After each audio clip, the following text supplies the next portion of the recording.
Before there was sin, before there was death, there was betrayal. And it began with a god who dared to defy the sun. In the beginning, when the desert was still young and the stars had not yet learned their names, there was only darkness and the silent waters of none, the endless abyss from which all creation stirred. Out of that eternal sea rose the first light, a whisper, a breath, and from that breath came Atom, the first god, who looked upon the void and wept tears that became life. From Atom came Ra, the blazing sun, whose eyes set the heavens aflame and whose laughter gave birth to order, to time, and to destiny. Ra was the heart of creation, the eternal flame around which all things turned, and his light separated chaos from harmony. Yet, as all light does, he cast a shadow, and in that shadow, chaos waited, patient and unseen. From the womb of the goddess Nut came many children, divine and bright: Osiris, the green lord of life; Isis, the queen of magic; Nephthys, the guardian of the night. And among them was Set, the storm, the sand, the red wind that devours the horizon. He came into the world screaming like thunder, his cry shaking the heavens, his eyes burning with the fire of rebellion. Even as a newborn, the other gods drew back, for within him they sensed something untamed, a pulse that could not be contained by the calm of order. Ra looked upon the child and said, "He shall guard the borders of my creation. He shall dwell in the desert, between the living lands and the abyss beyond." And thus, Set became the keeper of the wasteland, the edge between life and nothingness. For ages uncounted, Set rode beside Ra in the solar bark, the divine ship that sailed each night through the underworld. As Apophis, the serpent of chaos, rose from the shadows to devour the sun, it was Set who stood at the prow, spear in hand, roaring defiance against the darkness. Each night he struck the serpent down, and each dawn Ra rose again, victorious. The gods hailed Set as a hero, the guardian of the sun, the slayer of Apophis. But even in triumph, the seeds of jealousy began to take root. For while Osiris ruled over green lands and fertile Nile, while mortals sang hymns to his name, Set remained in the wilderness, forgotten, his kingdom made of dust and wind. And so the whisper began inside his heart, a whisper of envy, of hunger, of pride. Why should Osiris, gentle and soft, be king of men, while he, Set, the strongest of all, was left to guard the emptiness? Each grain of sand became a spark of bitterness, and soon the desert itself echoed with his resentment. Ra, who once trusted him, grew old, his light dimming. The order of Mat trembled, and in that trembling, Set saw his chance. On the day of Osiris's coronation, the gods gathered in splendor. The halls of Heliopolis shimmered with gold, music filled the air, and laughter danced like flame. But in the shadow of a column stood Set, silent, watching. His eyes did not move from the throne where Osiris sat crowned in green and gold, Isis beside him radiant as the dawn. The storm within Set broke its chains. He smiled, and in that smile lay ruin. "Let the god of life taste death," he whispered. He ordered a chest to be made, carved of cedar and gold, shaped to the exact form of Osiris's body. When the feast reached its height, Set rose and said, "Let us play a game, my brothers and sisters. Whoever fits within this chest, I shall give it as a gift." One by one, the gods laughed and tried, but none fit. Then Osiris, smiling, stepped forward and lay within it. The lid fell shut like fate. With a shout, Set and his followers sealed it with molten lead and flung it into the Nile. The laughter of gods turned to screams. The river carried Osiris away beneath the moonlight, and Isis's cry split the heavens. Ra's light dimmed in sorrow, and the gods turned from Set. But his madness only deepened when Isis, in her devotion, found the chest and wept over her husband's body. Set struck again. He tore the corpse into 14 pieces and scattered them across the land, saying, "Let him never rise again." Yet love is a power older than vengeance. Isis wandered the length of Egypt, gathering each piece, and with the help of Anubis and Thoth, she bound them together, breathing magic into the lifeless form. Osiris rose once more, not among the living, but as lord of the underworld, king of the dead. In that moment, Set's curse became his own. For Ra saw that the balance of creation had been shattered. A god had murdered his kin, spilled divine blood upon sacred ground. Set was cast out, banished to the desert forever. The sands became his throne, the wind his only companion. Yet his hunger did not die. From the darkness of exile, he looked upon the sky and whispered, "If I cannot rule the earth, then I shall take the heavens." When Ra's strength waned, and the world trembled with twilight, Set rose in rebellion. He gathered the storms and hurled them at the sun. The heavens bled red as he ascended, the desert roaring behind him. The solar bark trembled as Set's shadow fell across it. Ra, ancient and weary, looked down upon his former protector and said, "My son, why have you turned against the light?" And Set answered, "Because in your light there is no place for me." Lightning tore through the sky as father and son clashed. The gods below trembled. For days the storm raged, fire and sand, thunder and flame, until even the stars hid their faces. Finally, Ra struck with the full force of the sun, and Set was hurled down, his power shattered. His body consumed by the desert that had once obeyed him. The sands buried him, whispering his name for eternity. But some say that each night, when Ra sails into the underworld, it is still Set who rides before him, fighting Apophis as he once did, for the cosmos cannot exist without its shadow. Time passed, and the mortals who walked the earth forgot the true faces of the gods. They built monuments and told stories, but they did not know the sorrow behind them. They painted Set as a monster, the red demon of storms, the symbol of betrayal. Yet those who listen closely to the desert wind can still hear another truth, that chaos is not evil, but necessary. That without Set, Ra would have no enemy to test his strength, no darkness to make his light endure. In the eternal rhythm of creation, every god, every soul, must play their part. Osiris governs the dead, Isis protects the living, Ra rules the light, and Set guards the threshold, where order meets oblivion. He is the whisper of rebellion that keeps the universe alive, the storm that breaks the stillness so that balance may return. He is the cursed god, yes, but also the reminder that even the heavens are built upon conflict, and that from destruction, new worlds are born. And so, when the sun sets crimson over the western dunes, and the wind howls like a lion across the empty sands, remember his story. Remember the God who defied the sun, not out of hatred, but out of longing to be seen. Remember Set, the lonely son of Ra, whose fire burned too bright to be contained. For in every heart lies a spark of that same storm, the desire to break the silence, to be more than what destiny allows. Some call it chaos, others call it freedom. But the desert knows his name, and it will whisper it until the end of time. But chaos, once awakened, does not rest. From the blackened depths of his rage, Set looked upon the ordered world of Ra with contempt. He saw the rivers that obeyed their course, the stars that followed their paths, the winds that danced to the tune of divine land. He despised them all. What is creation without conflict? He whispered to himself. What is power without challenge? And thus, Set turned his gaze toward Osiris, his brother, the king beloved by gods and men. Osiris, the green-skinned lord of life, whose very breath gave rise to harvests, and whose judgment brought justice to the living.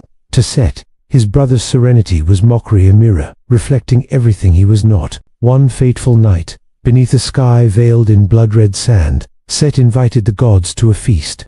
His voice dripped with honey, his smile cloaked the venom within. Music filled the halls of stone, and laughter echoed as goblets overflowed with sacred wine. And in the midst of the revelry, Set unveiled a chest magnificent beyond compare, forged of cedar and gold, its surface etched with the sigils of eternity. "Let this be a game," he proclaimed. "Who among the gods shall fit perfectly within this chest? Whosoever does shall claim it as a gift from me." Each deity stepped forth, amused, curious, eager to prove themselves. Yet none fit the chestnut until Osiris, generous and unsuspecting, laid himself down within. And in that instant, the smile vanished from Set's face. He slammed the lid shut. Iron nails pierced the golden seams. Molten lead sealed the fate of the god-king. The laughter died. The music fell silent. And Set's voice rang through the hall like a blade drawn in darkness. "Now you will know the silence you have given me, brother. Now the world shall see chaos enthroned." With a cry that split the heavens, Set hurled the chest into the Nile. The waters swallowed it whole, and Egypt trembled beneath the weight of divine murder.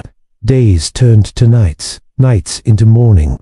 Isis, the faithful wife of Osiris, wept tears that became the Nile's floods. She searched the world for the body of her beloved, guided by whispers of the dead and the stars that remembered grief. and when she found him drifted ashore upon the coast of Byblos, she gathered the shattered remains of his soul, and breathed into him the first resurrection known to gods or men. But Set, ever watchful, would not allow light to rise so easily.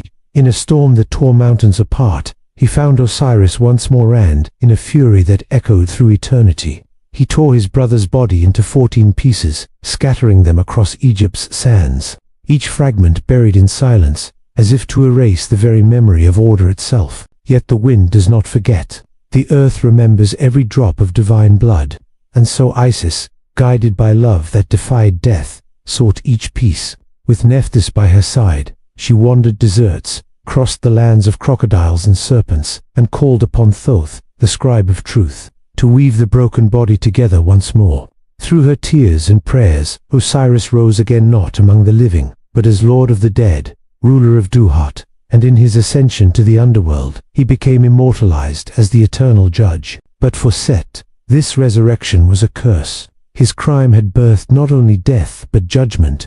From that day forward, every soul would stand before Osiris to be weighed, their hearts measured against the feather of Mat. Chaos, in trying to destroy order, had only given it new form. Still, Set did not yield. In his fury, he claimed the desert as his kingdom, where storms bowed before him and the sun burned at his command. He became the god of drought, of war, of wild places untamed by man. And yet, beneath the roar of his storms, there lingered silence, the silence of one who knows he cannot escape his own shadow. Ra, watching from his solar bark, saw the rebellion festering below. Once, he had called Set protector of his ship guardian against the serpent, Apophis, that rose each night from the abyss. But now, that protector had become the threat. The balance trembled. The age of gods neared its reckoning. As the stars dimmed over Egypt, Ra descended once more to confront the child he had raised, and the monster he had allowed to grow. The desert winds howled as father faced son, light faced shadow, and in the heart of that storm, as thunder cracked across eternity, the gods of Egypt prepared for war. For the betrayal of Ra was not merely a crime, it was the beginning of an era where chaos would forever challenge creation, where order and destruction would dance, endlessly entwined, until even the gods themselves faded into legend. The sun burned red upon the desert's edge, as if the heavens themselves bled for what was to come. Set stood beneath the empty sky, his eyes glowing like embers, his heart a furnace of defiance. Once, he had been the guardian of Ra's solar bark, the slayer of the serpent Apophis, the storm that shielded light from eternal night. But the taste of betrayal had soured his glory, and the pride of a god does not forgive. He had slain his brother, defied the laws of creation, and now sought dominion over both earth and sky. From the horizon, the golden disk of Ra rose majestic, ancient, unyielding. His light pierced the clouds of sand that cloaked Set's domain.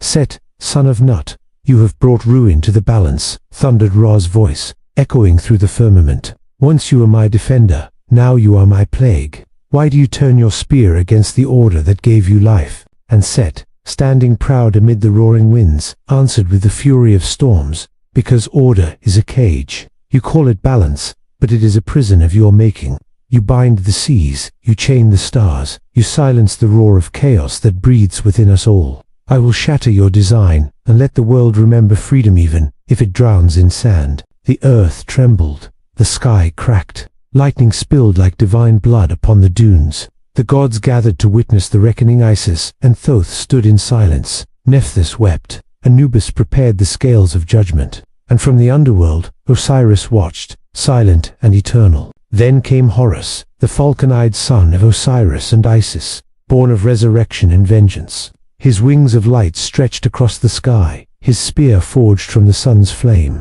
He rose to challenge his uncle, the god who had murdered his father. Set, he cried, your chaos has no end but ruin.